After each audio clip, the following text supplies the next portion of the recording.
Hola, hace ya un montón de tiempo que no cuelgo nada, pero al menos este capítulo es nuevo, está escrito de ahora. Bueno, de ahora, igual hace un mes ya. Eh, el siguiente capítulo está medio escrito, y como es larguito, pues vamos a empezar ya, porque si no esto va para largo. Esto es un coñazo, ¿eh? Yo espero que realmente nadie lo vea entero, porque es un... Bueno, voy a empezar, mira. Sigo, ¿eh? Debería acercarme a ellos, decirles algo. Son muy extraños, no me fío. Tampoco ellos se fían de mí. Me imagino la escena. ¿Qué pasa? ¿Cómo estás? ¿Qué tal con mi mujer? Tengo entendido que te la estás tirando. Por cierto, ¿es cierto eso de que ahora es puta? ¿Otra vez? No, no creo que fuera demasiado inteligente por mi parte. Sería una completa estupidez. Y sí que son raros. ¿Qué manazas tenía aquel? Y saliendo del bar en ese estado, como una pandilla de adolescentes. Y mi hija, ¿qué tal le va? Muerta, creo. Ellos no van a devolvérmela, nadie lo hará. Y esa zorra aún menos. No me lo dijo. Tenía una hija y no me lo dijo. Jamás contestó a una carta. Se mudó, claro, pero eso daba igual. Por algo soy policía, el departamento la localizó sin problemas. Y al fin y al cabo no huía ni se ocultaba, solo se mudó. Abandonó nuestra casa. Tal vez era lo mejor. Si me hubieran pillado, quién sabe qué les hubieran hecho a las dos, esos cabrones. Sí, tal vez era lo mejor, lo más decente, la única salida. Ahora da igual, claro. Ahora solo importa saber quién la mató, quién me la ha arrebatado por segunda vez. Aprovechó para ocultarse en la sombra cuando la amante de su mujer dio un traspié. Había estado escuchando, después de seguirlos desde el cementerio, oculto tras la puerta del local. Luego entró, y aunque no puedo aguantar más que unos minutos dentro, el hedor era insoportable. Hablaría con los de sanidad si estuviera de humos para pijadas. Estuvo el tiempo suficiente como para enterarse que qué era lo que pretendían. Enterarse de qué, ¿no? Nada legal, desde luego. En los últimos años se había adaptado a eso perfectamente. 7 años infiltrado en una banda de asesinos. Más de 4 años entre rejas. Sí, estaba acostumbrado. Aunque en esta ocasión era muy diferente, claro. Aquellos tipos y él buscaban lo mismo. Venganza pura y simplemente. Todos estos años en el chiquero, sabiendo que había sido papá, sin poder abrazar a su niña, ni siquiera mirarla sonreír. Era muy diferente y daba gracias al cielo por no estar solo frente a lo que el deber y la sangre le imponían, aunque no estaba nada seguro de que esta ayuda sirviera de nada. Para nada. Demasiado pronto aún para conocerlos, amigo. Primero he de asegurarme de que no sois unos tarados inútiles, que es lo que me temo. Debería seguiros. No será ningún problema dar con vosotros cuando lo necesite. Ahora será mejor hacer una visita a Ivana y... Carlos, no te pongas nervioso. Una visita, tal vez una copa y adiós. Prometerle que haré todo lo necesario, que puede contar conmigo para dar con el cabrón que, nada más, una visita de viejos amigos que se ven por primera vez, sin rencor, de apoyo. Soy el padre, joder. Si no hablamos ahora, no lo haremos nunca. Durante los últimos 4 años había pasado de todo. Si Carlos pensaba que su periplo en la organización Marpovich había acabado con el resto de inocencia que todo hombre maduro conserva y le permite continuar asombrándose de las cosas del mundo para seguir siendo un hombre, los 4 años en prisión, donde continuaba haciendo su trabajo como infiltrado, le habían convencido de que su vida no distaba en mucho de la lijosa vida de bestias y alimañas. Sin embargo, durante ese tiempo, una nueva perspectiva, algo que jamás hubiera sospechado, se abrió ante él de manera tan inesperada como súbita, dejándolo incluso sin aliento en las ocasiones en que se le imponía como una verdad nueva, brillante y preñada de futuro. Aquí he puesto una nota que no me acuerdo porque la puse, Sugar descripciones, ojo diabético. No sé qué cojones es, ni qué quiere decir. Pero es que a veces no escribo en estado de claridad mental. No porque me rapte las musas, sino porque bebo. Bueno, tras los días, muchos y lentos días de desesperación y seca amargura, de pronto, una noche, ante el torpe dibujo de una ventana abierta, pergeñado a tiza en una fría y áspera pared, se dio cuenta de que volvía a ser un niño, a tener ilusión, motivaciones, espíritu. Se asustó, como es obvio, pues lo había visto en otros antes que le pasara a él. Algunos reclusos, esclavos en realidad, habían pasado por algo muy similar. Una mañana se levantaban sonrientes, sumisos, ordenados, incluso divertidos, de excelente humor y serviciales. Les duraba el rollo una semana y se suicidaban de cualquier manera. Algunos se colgaban con los cordones de los zapatos, otros provocaban un accidente en las minas. Otros, los que daban más miedo, morían congelados por la noche. Se desnudaban por completo, dejaban sus ropas bien plegadas, con mimo, en la desastrada yacija, y se sentaban en el suelo a esperar la muerte. A la mañana siguiente el guardia los encontraría con una sonrisa en la cara, un alivio exento de culpa y un pedo congelado asomando por el culo. Cochinadas, ¿verdad? Pero el caso es que esto a él no le sucedió. Durante el encierro sí se le pasó por la cabeza muchas veces quitarse de en medio. Muchas veces ya, incluso antes, tuvo que lidiar con la idea. Pero tras los barrotes, esa no era una mera pulsión intermitente de la que se está más o menos pertrechado para protegerse, ni mucho menos. Ahora no había manera de sacársela de la cabeza, siempre estaba ahí. Y no al acecho, sino a campo abierto, por así decirlo, susurrándose a lo más íntimo que no valía la pena, que no habría paz. Deja ya de sufrir, estúpido. Hasta el día en que nació... he puesto hasta él, y no hasta él. Bueno, lo he puesto con acento, es sin. Hasta el día en que nació de nuevo, mirando a la pared, soñando con el exterior. Tal era su angustia, que pensó que el hálito de la esperanza era la trastienda del suicidio. Y no era para menos. La ciudad más fría del mundo, Yakutsk, en Siberia, junto al río Lena, helado durante buena parte del año, un infierno tan blanco que quema las retinas y provoca la mirada del fantasma, la de orbe argentino y ciego. La ciudad yakuta, embebida en el confín del mundo, del espíritu soviético y de su pasión por las anchas avenidas, los edificios mastodónticos, cuadrados, racionales, cajas de zapatos para pies gigantes. El presidio no estaba a más de 50 kilómetros de semejante paraíso. La llegada del clan Markovich a la prisión no fue tan mala como cabría esperar. En primer lugar, los guardias, que no vivían en unas condiciones mucho mejores que los reclusos, no estaban dispuestos a perder la oportunidad de agasajar a uno de los capos más forrados de toda Europa.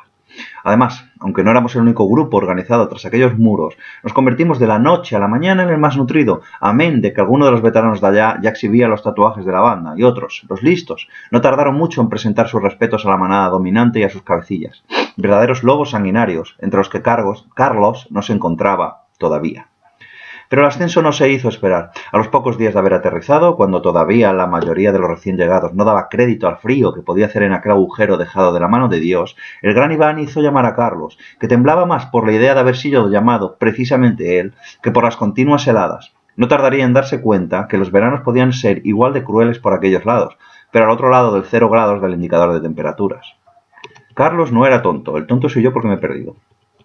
Carlos no era tonto. Podía ser una veleta, unas veces confiado, otras un obseso con manía persecutoria, pero no era tonto. Sabía perfectamente que en prisión el estatus de la banda sería respetado tanto por reclusos como por guardias.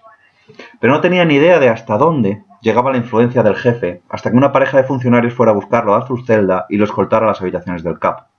Habitaciones, sí, porque mientras el resto se hacinaba en celdas. No los de la banda, cada uno con sus 3 paredes y las rejas para él solito, sino el resto, reclusos desgraciados.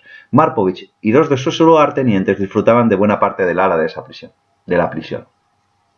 Al llegar, Carlos no daba crédito. Volviendo 2 pasos atrás parecía meterse en una pesadilla bien provista de mazmorras medievales, pero era atravesar una puerta. Y entraba sin dilación en medio de un remolino en el que se mezclaban abigarrados, peones de la construcción, diseñadores, jovencitas en ropa interior, guardias tan asombrados como él mismo, obras de arte, vigilantes privados, y el jefe con sus 2 lacayos, en medio de todo, dando órdenes, corrigiendo instrucciones ya corregidas 7 veces antes, sirviéndose una copa de vino y manoseando a una mulata grande como un oso. Al amo siempre le habían atraído las mujeres poderosas.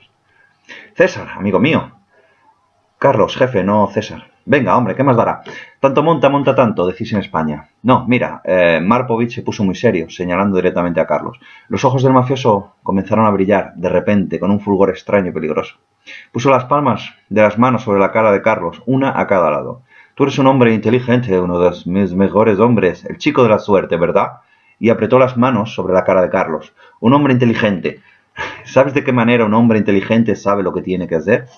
A Carlos la pregunta lo pilló por sorpresa y le entró miedo. A pesar de los años que hacía que conocía a Iván, nunca se sentía seguro a su lado. Cosa normal, pues al fin y al cabo él era un agente de la ley de incógnito y su seguridad física era algo que no tenía asegurado bajo ningún concepto. Además conocía muy bien a su patrón, era un psicópata de mucho cuidado. Cualquier sospecha sobre uno de sus hombres, fundada o imaginaria, solía acabar con este en alguna cuneta hecho pedacitos.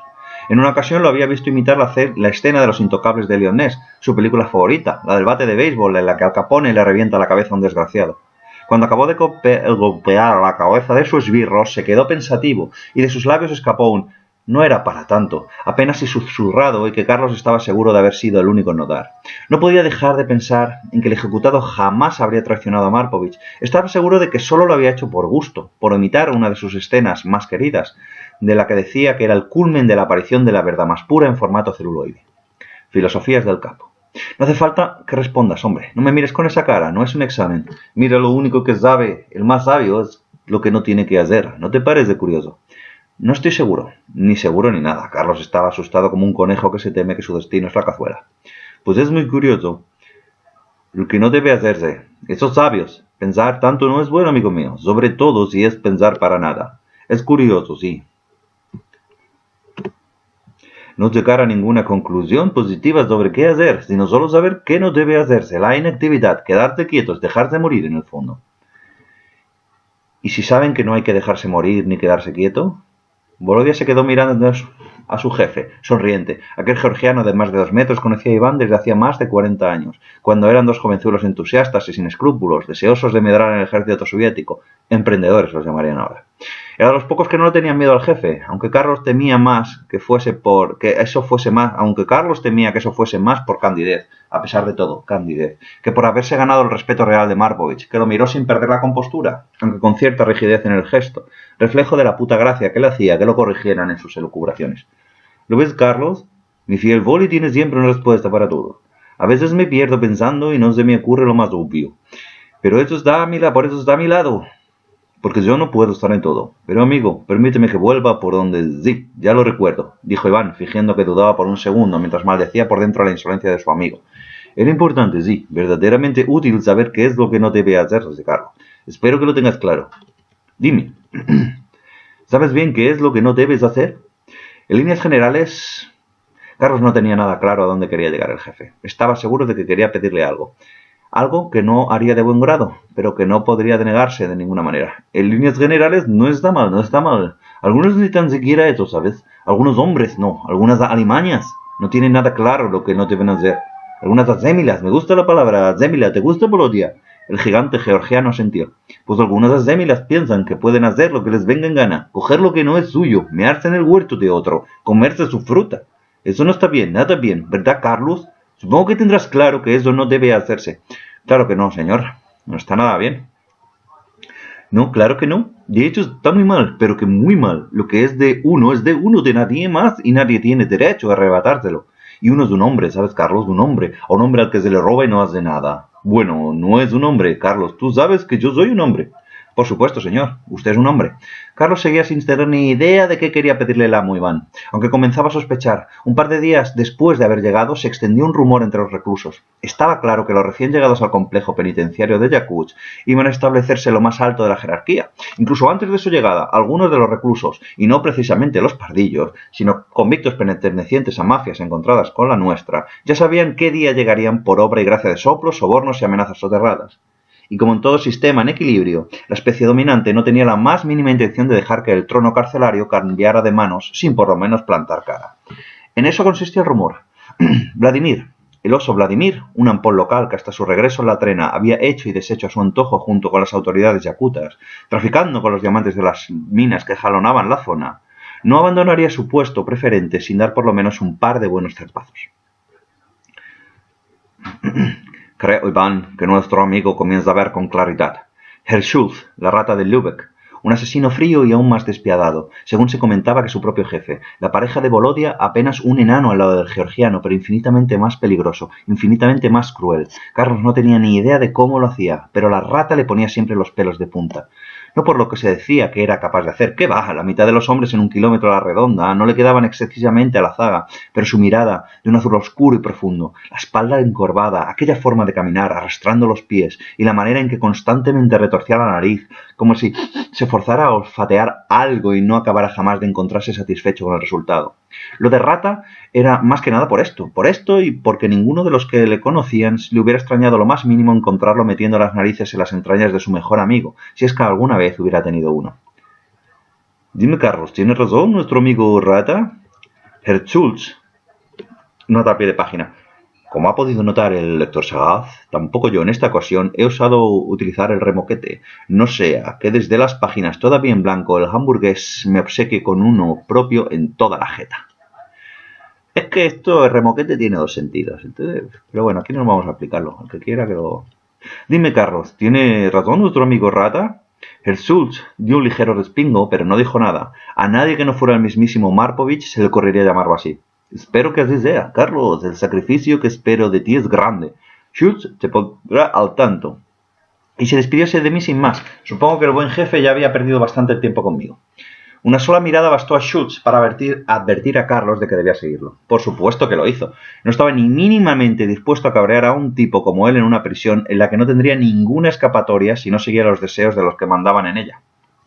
El jefe y Volodia se quedaron en la sala en que habían charlado solo los minutos suficientes para acabar de dar instrucciones a unos guardias y agarrar una botella de vodka de un mueble de bar de maderas nobles con curiosos arabescos tallados por toda su superficie. La prisión, como todo lo que se había construido por aquellos lares durante el periodo soviético, era monstruosa, tanto en tamaño como en gusto, aunque esto último no dejaba de ser una mera apreciación subjetiva, una colosal montaña de cemento armado con la misión preferente de aplastar o robar el espíritu de todos y cada uno de los reclusos y funcionarios, y dejarse ganar la partida por la multitud, la masa, el pueblo, en suma, el único sujeto real de cualquier hazaña digna de merecer este nombre.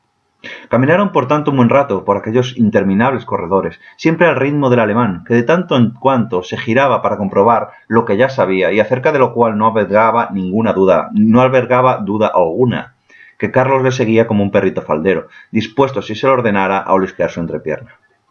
Pronto la animación de la estancia en la que el poli infiltrado había sido recibido se apagó, de repente, tan de súbito e inesperadamente como había aparecido, mostrando tras ella una sección de la penitenciaría que parecía abandonada desde hacía por lo menos 30 años. Los pasillos concurridos, recién pintados, y por los que no se podía caminar sin tropezar con un matón o una modelo altiva y famélica, dieron lugar a otros a los que la capa de mugre apenas disimulaba la roca viva en la que se habían sido excavados. El Schultz agarró una lámpara que estaba tirada en el suelo. Si la presión era ya cosa del siglo pasado, aquellos pasadizos se remontaban a un pasado en el que todavía los transportes dependían de un buen carro, y no los arreglaba el mecánico, sino el herrero. Probablemente se tratara de antiguas mazmorras medievales, aunque Carlos no tenía ni idea de la antigüedad de aquel lugar, mientras seguía al leer sin pronunciar en voz alta. Rata. Podrían ser las mazmorras de un antiguo castillo, donde iba a parar todo aquel que no respetara las condiciones que impusiera el señor de la zona, aunque también algunas partes parecían no estar excavadas, sino ser una formación natural, formada en pura roca por milenios de cruentos vientos y movimientos masivos de roca, nieve y hielo. De repente, Herr Schultz se paró junto a una inquietante bocaza, la entrada de una cámara bien iluminada por antorchas.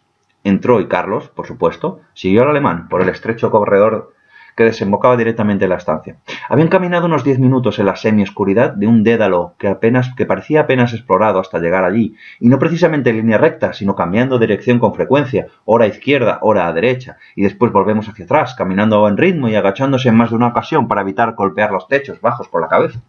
Carlos estaba seguro de que de tener que volver solo sería más sencillo morir de inanición que encontrar el camino de vuelta.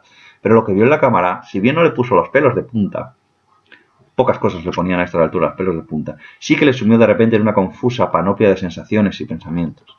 La habitación era en realidad una semiesfera, de unos 10 metros de radio, que sería en todo punto perfecta a no ser por la entrada a la que ellos mismos se hallaban, y un resallo que subía, a poca distancia del centro geométrico y justo frente a ellos, hasta internarse en lo que parecía ser una oquedad, esta vez elevada e incrustada en la pared de la media esfera.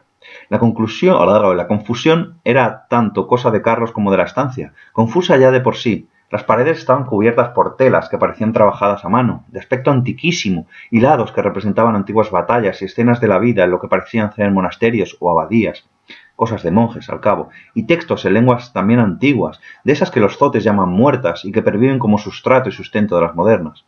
Carlos no sabía leer ni en latín, ni en griego, ni en lo que decidió debía ser arameo, interrumpido por pasajes cuneiformes, y que por lo que él sabía de la antigüedad tanto podía ser fantasio como élfico, ni por supuesto otras caligrafías que ya poco tenían que ver con los alfabetos convencionales, sino que se trataban más bien de runas, aunque vaya a saber usted su procedencia. Sí pudo distinguir las formas egipcias, aunque con el mismo resultado intelectivo que con el resto de las lenguas. El caso es que ya podía tener ahí, frente a sus ojos, la respuesta por el sentido de la vida traducido simultáneamente a varias lenguas que no se habría enterado de nada. Y entre tanto tapiz, abarrotándolo todo como llegados de otro mundo, miles de libros antiguos, muchos de ellos a simple vista inclunables, otros más modernos, apilados hasta casi tocar el techo, cosa de mucho mérito, que son 10 metros desde el centro, tratados en las mismas lenguas ajenas a la cultura que Carlos y también Además, tratados en las mismas lenguas ajenas a la cultura de Carlos y también en otras lenguas modernas, muchos ejemplares en ruso, español o francés, también pergaminos y papiros diseminados por toda la sala, con dibujos de configuraciones astrales, disecciones de animales, representaciones de criaturas espeluznantes, e innumerables cuencos, probetas, redomas, conteniendo extraños mejunjes, viejísimas damajuanas ya casi completamente desgastadas por el tiempo, alambiques conectados entre sí por retorcidos serpentines, instrumentos de otra época, casi de otro mundo, que ganarían la sonrisa de un químico moderno, pero harían salivar de puro placer a cualquier alquimista pasado, presente o futuro. Y lo que estuvo vivo, palomas, zorros, gatos, un par de perros, con tantas cosas van a ser 100 metros cuadrados, 100 metros de radio, en lugar de 10, porque aquí hay muchas cosas, Pero veros. Y lo que estuvo vivo, palomas, zorros, gatos, un par de perros, incluso una pierna humana, todo perfectamente disecado y a medio diseccionar, colgando por aquí, por allá, de finas cadenas, o perfectamente guardado y etiquetado en estanterías. Sí, no va a tener 10 metros de radio esta habitación, Parece que alguien, esta semiesfera, parece que alguien... Es que 10 metros es grande, pero aquí hay muchas cosas, no. Por lo menos 50 metros, lo cambiaremos. Parece que alguien le dedicó tiempo y esfuerzo considerables a las lecciones de anatomía, y puede que no fuera hace demasiado tiempo, a juzgar por la tufarada de bienvenida, que confería a la confusión inicial un resabio dulzón a muerte reciente y dolorosa. Si se oye algo es que está viendo... Es una de mis películas favoritas, lo que pasa es que la he visto tantas veces ya que es Medianoche en el Jardín del Bien y del Mal. Se oye el jazz de Nueva Orleans. Demonios. Una estancia perdida en un laberinto de pasadizos y roca, construida con algún propósito en equilibrio entre la ciencia y la magia, entre la falta de conocimientos, siempre adquiridos lenta y trabajosamente, mediante el esfuerzo y la impaciencia del brujo que concita las auras y esencias de las cosas para sacar de ellas un provecho inmediato al precio que sea. O por lo menos, eso cree. Lo voy a cambiar ya, Lo de... nada, de 10 metros nada. Caligrafías, bla bla bla, bla bla bla. De unos 30 metros de radio. Ya hay sitio para muchas cosas, colgadas del techo, porque 30 metros de altura, si es el radio de la habitación, tela. Para que haya eso tiene que estar a buena profundidad, Es muy alta, una habitación de 30 metros de radio. Una semiesfera. Una estancia perdida. Ya está. Herr Schultz se situó en el medio de la sala, exultante. Abrió los brazos en cruz y giró un par de veces sobre sí mismo, inspirando con fuerza mientras lo hacía.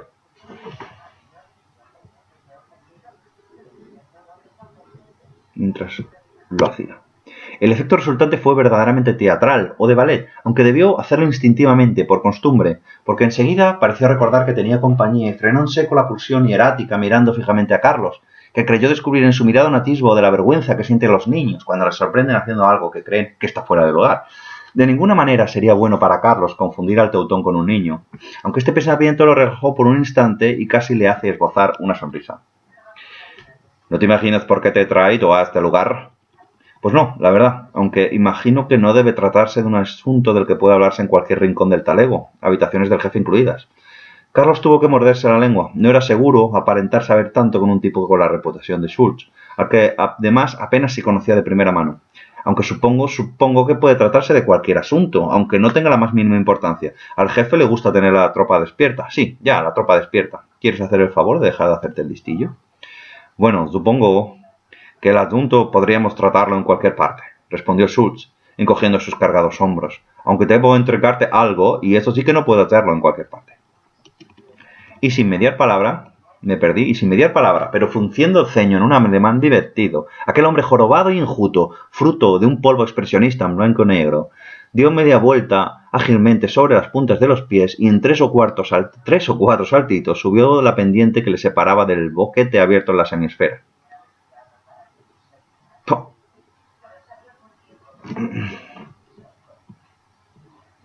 3 o 4 saltitos no, porque tiene que subir.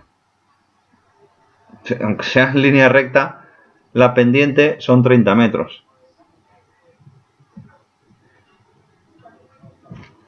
Y en 13. Y nada de saltitos. O 14 saltos.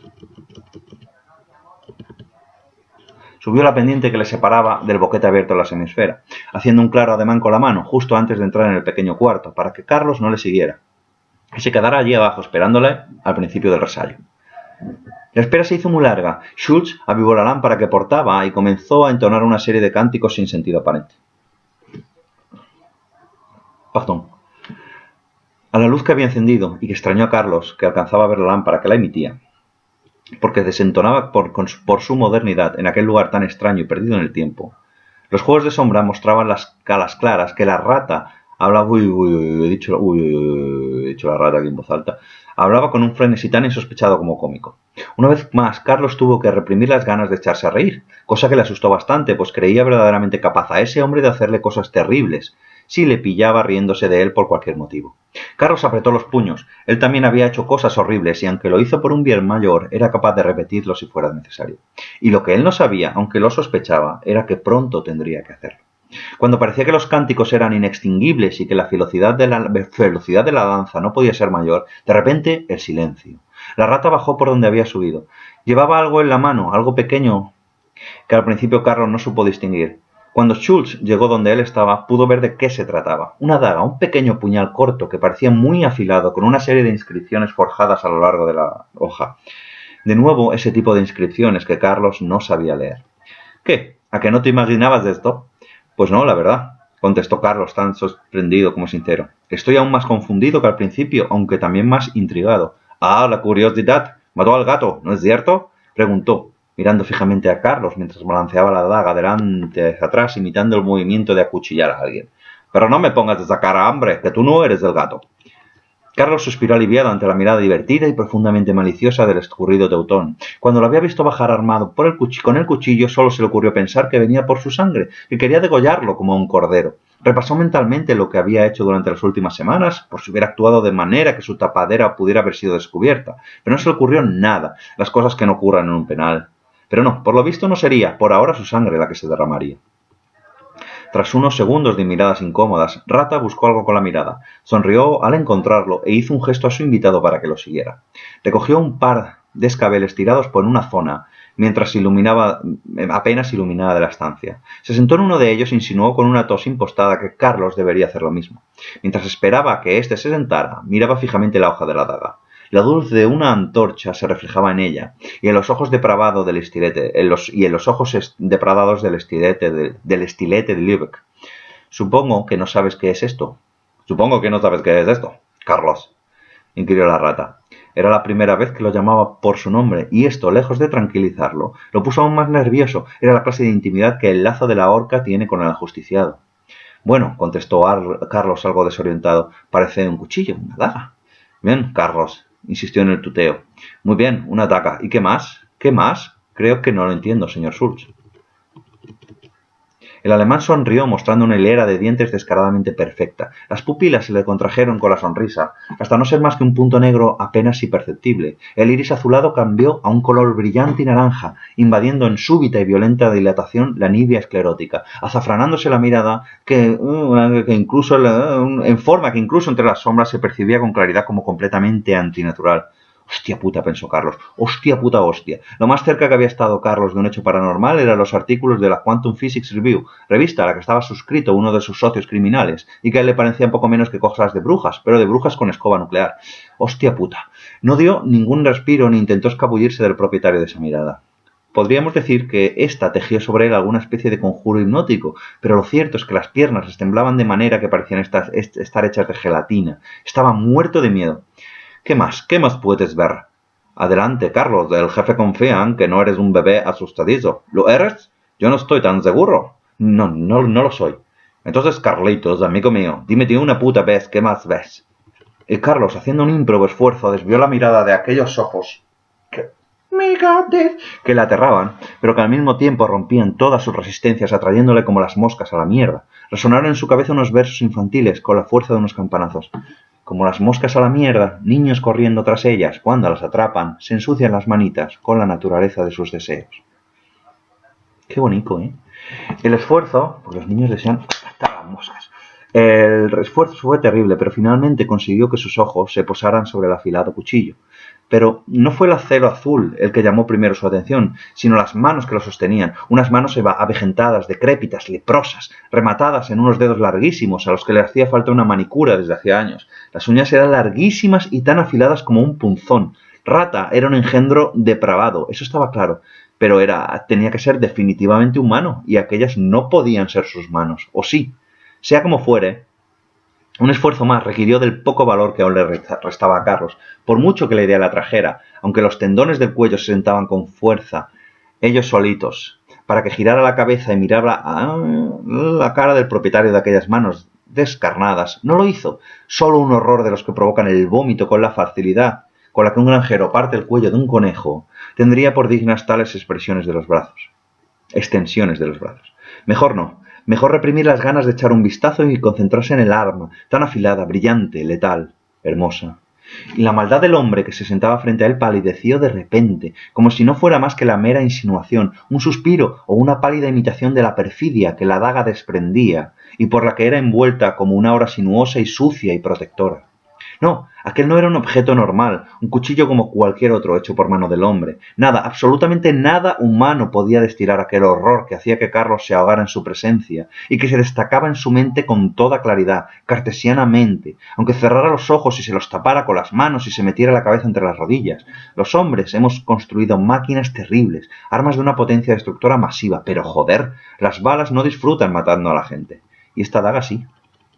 Aquella luz que desprendía tenía un corazón perverso, una sed de sangre inagotable, un prurito de maldad que ningún asesinato podía satisfacer y que por los siglos de los siglos condenaría la impiedad al hombre que empuñara su mango, magnífico y suave. La conocida como daga de Rasputín, uno de los secretos mejor guardados. Espera, no estoy hablando. La conocida como daga de Rasputín, uno de los secretos mejor guardados de todos los tiempos, por las mayores cabezotas guardasecretos de entre vosotros, monos listillos. Schultz miraba el acero afilado con devoción, como si se tratara de algo que le tocara íntimamente, pero que a la vez consideraba más allá del alcance de sus manos. La voz producía un efecto horrible, ya cavernosa de por sí, reverberando en la espantosa esfera. Con ella te doles toque final a un hombre que se negaba a morir, porque en realidad ya estaba muerto. Y solo sirve para este fin, matar lo ya muerto, para rematar, matar por segunda vez. Death elevado a n, para n igual a 2. Un y sales.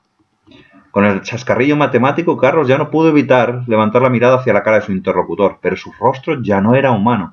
O sí lo era, pero tan extraño y lejano que de haberse encontrado con él en un museo de los horrores, habría sido sin duda dado por bueno el precio de la entrada, fuese cual fuese. Contrastando con las manos descarnadas, el rostro era una pátina blanda y brillante, sin asomo de arruga, más estirado que terso, un abuso claro de cirugía reconstructiva, que a pesar de retorcerse ahora en una sonrisa tras el comentario sobre Rasputín, no parecía, extrañamente, transmitir más que una honda inexpresividad y un alejamiento atroz de todo lo humano. Inmediatamente, Carlos echó de menos el rostro animalesco del teutón en estado bien, llamémoslo normal. Normalmente en estos casos suele decirse que lo peor de todo eran los ojos, pero hay que ser un cagueta estirado para decir semejante mamarrachada. Y es que los ojos, que habían perdido su normal estructura dentro de un rostro normal, eran ahora desproporcionadamente grandes, como dos bolsas de un negro abismal y cósmico, por las que parecía que un mundo entero podía deslizarse para desaparecer sin dejar ningún rastro. Carlos tuvo que contenerse para no saltar de cabeza sobre aquellos ojos. Retiró la mirada un instante para enseguida y repetidamente volver a posarla sobre ellos. Ya no estaban allí. O por lo menos aquel tobogán de envolvente negrura había desaparecido y un par de ojuelos oscuros y fulgurantes los habían sustituido. El agente infiltrado lo lamentó. Aquellos pozos oscuros era lo más hermoso que había visto en su vida. Peligroso, sin duda alguna, pero hermoso, terrible y delicado como una supernova naciente en el útero de una bailarina coja.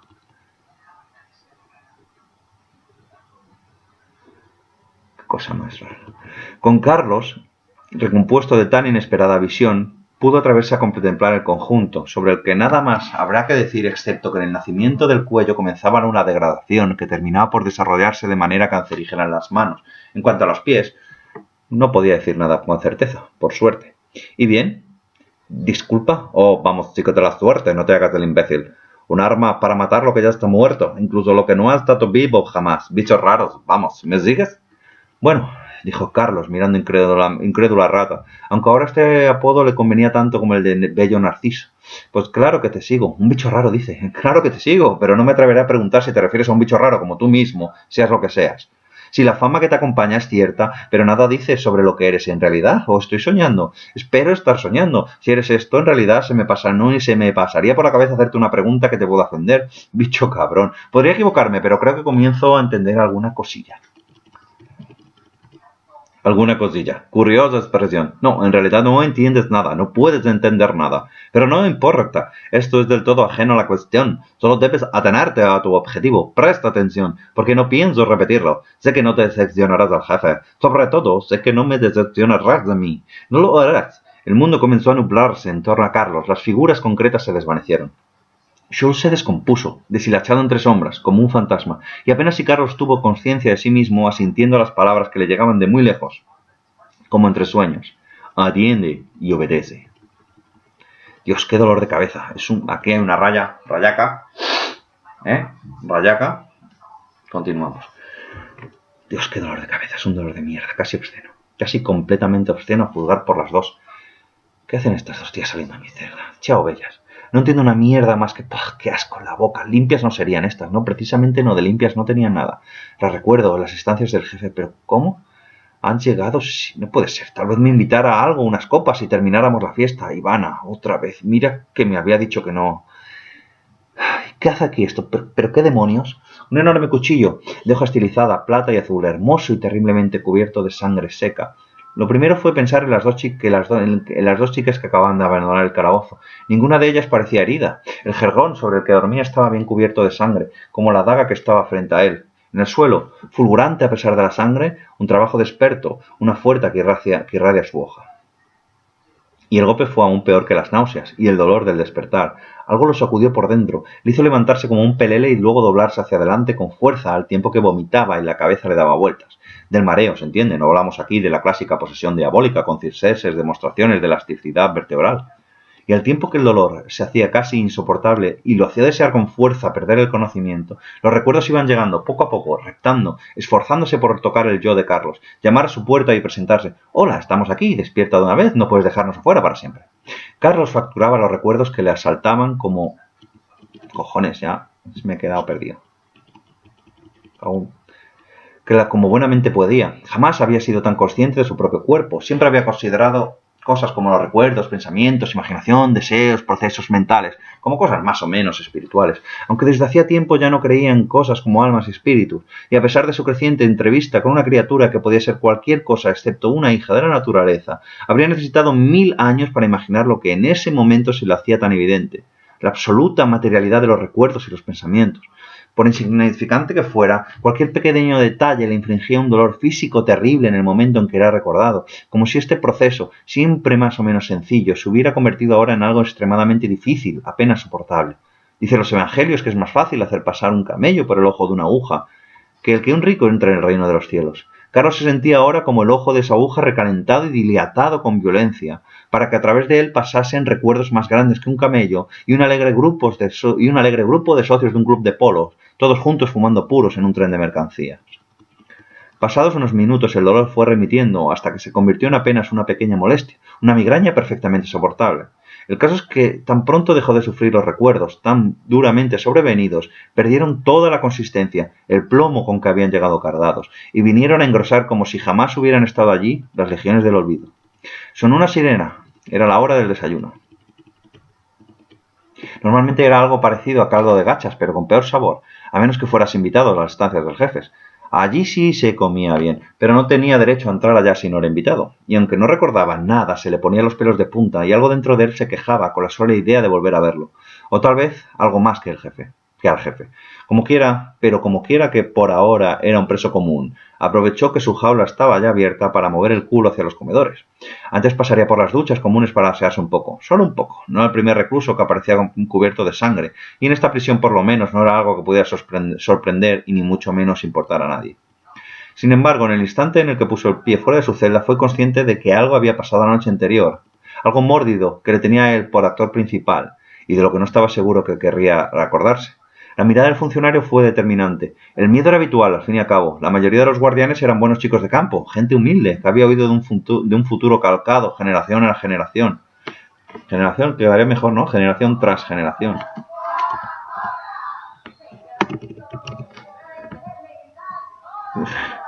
Generación tras generación, y del hambre en algunos casos, y que se encontraba de pronto vigilando los movimientos de tipos que no durarían en romperles el cuello, solo por disfrutar del chasquido de las vértebras al quebrarse. Chasquido mi bemol, sostenía uno de los asesinos de más oscura reputación. Un georgiano de instintos tan precoces como sanguinarios, cada madre de ejecutor para la mafia, presumía de haber sido, desde los 14, primer violín de la orquesta de la ciudad de San Petersburgo.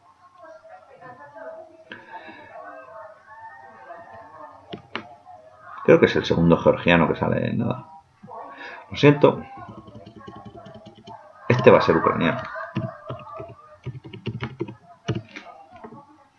Un ucraniano de instintos tan precoces como sanguinarios que, además de ser ejecutor para la mafia, presumía de haber sido desde los 14 primer violín de la orquesta de la ciudad de San Petersburgo. Pero el miedo se había trocado de un día para otro en verdadero pánico. El respeto que sentían las presas por el depredador cuando le muestran sumisas la garganta, como si con eso pretendieran despertar en ello instintos piadosos.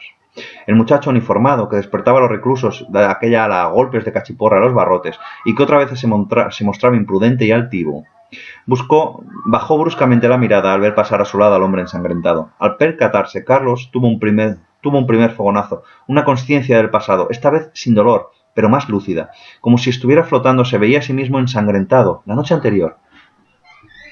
Interrumpimos. Hombre, Rubén, por favor. ¿Qué? Vengo a hacer la cosas